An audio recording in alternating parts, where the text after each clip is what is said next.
I am the Tofu Golem. Please enjoy the video. You start by locking down essentials fast. Set tempo and sample rate, then select your core drum and instrument sounds. Once done, tune and trim each sample so they occupy the right pitch and length. This prevents clashes later. Make dedicated mixer tracks and route every channel now so you can control levels cleanly. Leave about 612 dB of headroom. Make sure to name tracks for workflow. Consistent organization speeds every following step and avoids decision fatigue. Now focus on separation and dynamics.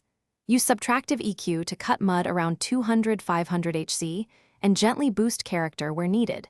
This creates space without overcoloring.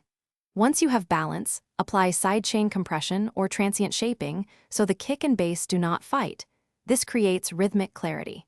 Use parallel compression on drums for punch and stereo widening on pads or FX only. Automate sends and plug-in parameters as the track evolves so dynamics stay musical and natural. To finish, apply a light mastering chain on a stereo bus, surgical EQ, subtle multiband compression, and a transparent limiter. Target loudness appropriate for the platform, for example -9 to -8 LUFS for streaming promotion. Compare quickly with 2 reference tracks and adjust tonal balance. Export as 24-bit WAV, apply dithering if reducing bit depth, and embed metadata.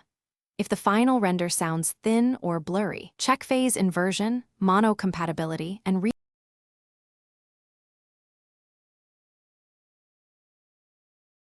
Thanks for watching.